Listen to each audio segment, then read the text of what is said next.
అనంత కరుణామయుడు అపార కృపాశీలుడు అయిన అల్లాహ్ పేరుతో ప్రారంభిస్తున్నాను. ఆయత్ నంబర్ 223.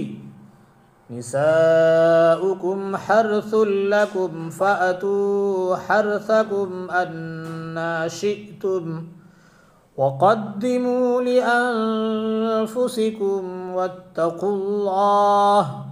వత్తఖుల్లాహ వఅలమూ అన్నకుం ములాఖూహ్ వబశ్శిరిల్ ముഅ్మినీన్. ఆయత్ నంబరు 223. మీ స్త్రీలు మీ పంట పొలాలు కాబట్టి మీ పొలాల్లోకి మీరు కోరిన విధంగా రండి. మీకోసం సత్కర్మలను ముందుకు పంపండి. అల్లాహకు భయపడుతూ ఉండండి. మీరు ఆయన్ని కలుసుకోవలసి ఉందన్న విషయాన్ని గ్రహించండి. ఓ ప్రవక్త, విశ్వాసులకు శుభవార్తను వినిపించు. స్త్రీని ఉదరం ఆధారంగా పడుకోబెట్టి వెనుక వైపు నుంచి సంభోగిస్తే పుట్టే పిల్లవాడికి మెల్లచూపు వస్తుందని యూదులు భావించేవారు. ఈ భావనకు ప్రతిక్రియగా ఈ ఆదేశం అవతరించింది. ముందు నుంచి సంభోగించినా, వెనుక వైపు నుంచి రమించినా, ఏ భాగంలో రతిక్రీడ సాగించినా సరే సమ్మతమే. కానీ ఎట్టి పరిస్థితుల్లోనూ స్త్రీ యోనిని మాత్రమే ఉపయోగించాలి. మీరు కోరిన విధంగా రావచ్చు అన్న వాక్యంలో స్త్రీ మల విసర్జనా స్థానం కూడా వస్తుంది కదా, కాబట్టి అది కూడా సమ్మతమే అని కొందరు నిరూపించే ప్రయత్నం చేశారు. కానీ ఇది తప్పు. దివ్య ఖురాన్ స్త్రీలను పంట పొలాలుగా అభివర్ణించడం గమనార్హ విషయం. పొలం అనేది స్త్రీ మానానికి మాత్రమే వర్తిస్తుంది. లైంగిక ప్రక్రియకు, మానవ సంతానోత్పత్తికి ఏకైక మార్గం యోని మానం మాత్రమే కానీ మల విసర్జనా స్థానం కాదు. అదీగాక అంగప్రవేశం యోని ద్వారా కాకుండా మరో విధంగా జరపడం అంటే అది అసహజమైన ప్రక్రియ అవుతుంది. స్త్రీ మల విసర్జనా స్థానాన్ని వాడుకునేవాడు శాపగ్రస్తుడుగా, దోత్కరించబడిన వాడుగా ఖరారు చేయబడ్డాడు. ఇబ్నే కసీర్, ఫతహుల్ ఖదీర్. ఆయత్ నంబర్ 224. వలా తజ్అలుల్లాహ ఉర్జతన్ లిఐమానికుం అన్ తబర్రు వతత్తఖూ వతుస్లిహూ బైనన్ నాస్ వల్లాహు సమీఉన్ అలీం. ఆయత నంబరు 224.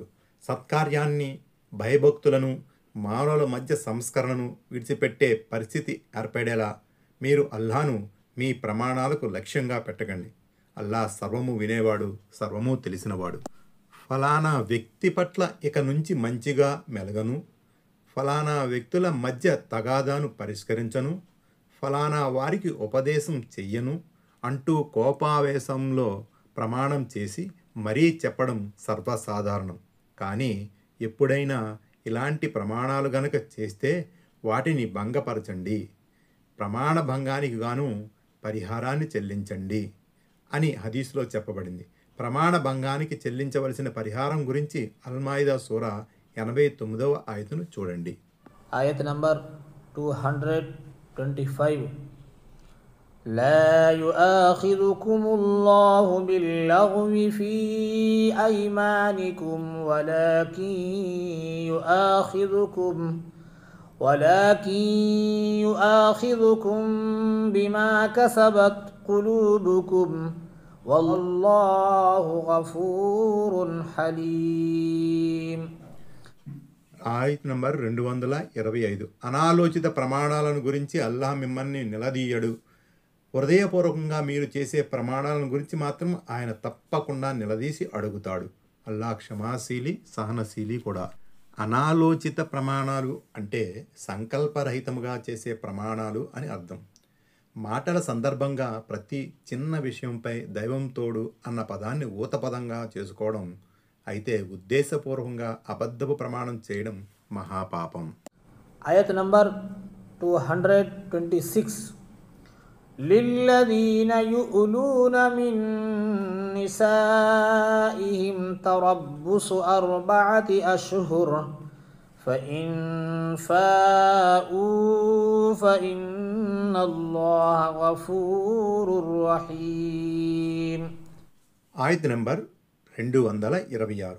ఎవరైతే తమ భార్యలతో సంబంధం పెట్టుకోవమని ఒట్టేసుకుంటారో వారి కొరకు 4 మాసాల గడువు ఉంది. మరి వారు గనక ఈలోగా మరలి వస్తే అల్లాహ్ కూడా క్షమించేవాడు, జాలి చూపేవాడు. దీన్ని ఈలాగా వ్యవహరిస్తారు.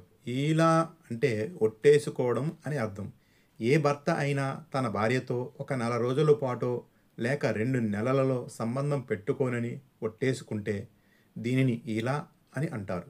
ఈ విధంగా ఒట్టేసుకుని అనుకున్న గడువు పూర్తయిన తరువాత ఆమెతో లైంగిక సంబంధం ఏర్పరచుకుంటే ఏమీ లేదు.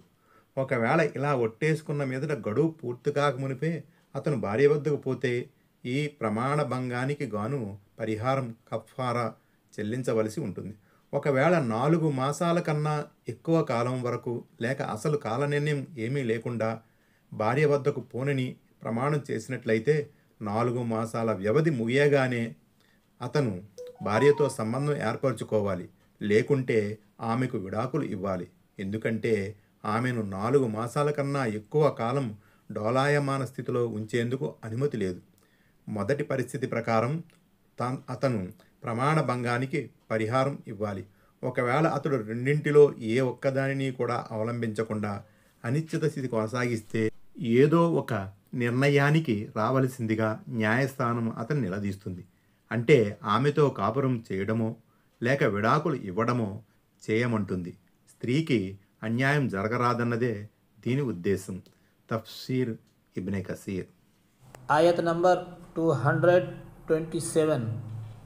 وَإِنْ عَزَمُوا الطَّلَاقَ فَإِنَّ اللَّهَ سَمِيعٌ عَلِيمٌ.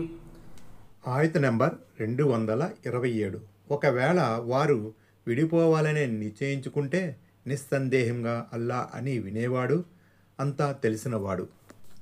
ఈ వాక్యంలోని పదజాలాన్ని బట్టి విధేయతమయ్యేదేమిటంటే 4 మాసాల గడువు ముగియడంతోనే వాటంతట అవే విడాకులు అయిపోవు.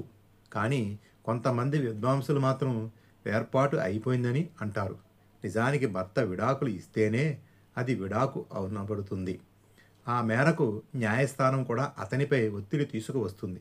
అత్యధిక మంది విద్వాంసులు కూడా ఈ అభిప్రాయంతో ఏకీభవిస్తున్నారు. ఇబ్నే కసీర్.